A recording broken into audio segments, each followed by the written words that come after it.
नाग पंचमी कथा। प्राचीन काल में एक सेठ जी के 7 पुत्र थे। सातों के विवाह हो चुका था।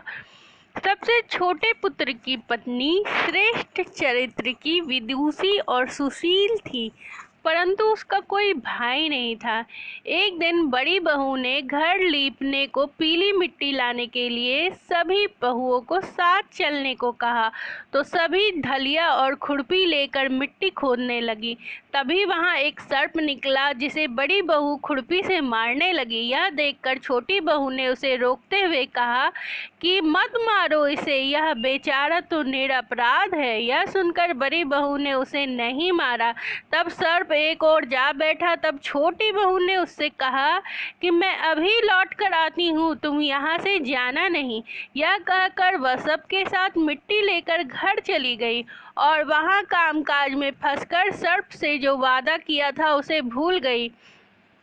दूसरे दिन जब उसे यह बात याद आई तो दूध लेकर वह वहां पहुंची तो देखा सर्प उसी जगह पर बैठा हुआ था। सर्प को बैठा हुआ देखकर बोली, सर्प भैया नमस्कार। सर्प ने कहा कि तूने मुझे भैया कह दिया है, इसलिए तुझे छोड़ देता हूँ, नहीं तो झूठी बात कहने के कारण तुझे अभी डस लेता। वह बोली, भैया मुझसे भूल हो गई, मैं क्षमा मांगती हूँ। तब सर्प बोला, अच्छा तू आज से मेरी बहन हुई और मैं तेरा भाई, तुम्हें जो मांगना है मांग लो। वह बोली, भैया मेरा कोई भाई नहीं है, अच्छा हुआ जो आप मेरे भाई बन गए। कुछ दिन व्यतीत होने पर वह सर्प मनुष्य का रूप धरकर उस छोटी बहू के घर आया और कहा कि मेरी बहन को मेरे साथ भेज दो। सबने कहा कि उसका तो कोई भाई नहीं है। तब वह सर्प बोला कि मैं दूर के रिश्ते का भाई हूँ, बचपन से बाहर चला गया था। उसके विश्वास दिलाने पे घर के लोगों ने छोटी बहू को उसके साथ भेज दिया। मार्ग में उसने कहा कि मैं वही सर्प हूँ, इसलिए तुम डरना मत और जहाँ चलने में कठिनाई हो मेरी पूंछ पकड़ लेना। उसने कहे अनुसार किया और सर्प के घर पहुँच गई। वहाँ के धन ऐश्वर्य को देखकर वह बहुत चकित हुई। तब कुछ दिन के पश्चात सर्प के माता पिता ने छोटी बहू को बहुत सा धन वस्त्र आभूषण देकर उसके घर पहुंचा दिया। ढेर सारा धन देखकर बड़ी बहू को ईर्ष्या हुई और बोली, तेरा भाई तो बड़ा धनवान है, तुझे तो और भी धन लाना चाहिए था। सर्प ने जब यह वचन सुना तो सभी और भी वस्तुएं सोने की लाकर दी। तब बड़ी बहू ने कहा, इसे झाड़ने के लिए सोने का झाड़ू भी होना चाहिए। तब सर्प ने सोने का झाड़ू भी लाके दिया। सर्प ने छोटी बहू को हीरा मणियों का एक अद्भुत हार दिया था। उसकी प्रशंसा सब ओर होने लगी। उस देश की रानी ने जब यह बात सुनी तो राजा से बोली कि सेठ की छोटी बहू का हार यहाँ आना चाहिए। राजा के कहने पे सेठ ने डर से छोटी बहू का हार मंगाकर उसे दे दिया।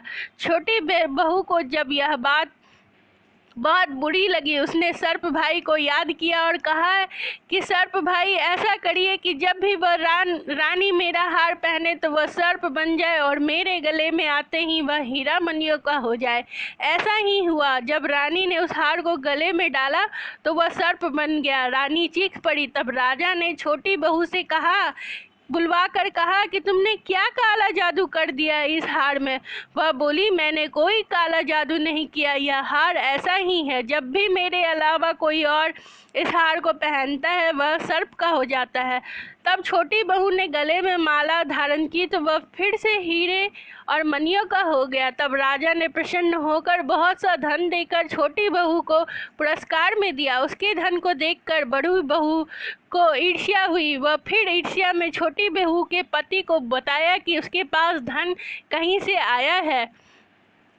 जब सर्प ने यह बात सुना तो प्रकट होकर कहा कि यह मेरी धर्म बहन है, अगर तुम इसके आचरण में संदेह करोगे तो मैं तुम्हें अभी ही खा लूँगा। यह बात सुनकर छोटी बहू का पति प्रसन्न हुआ,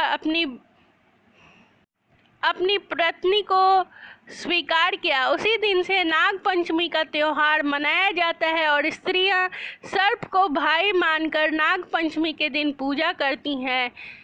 पसंद आए तो लाइक कर सब्सक्राइब कीजिए। आप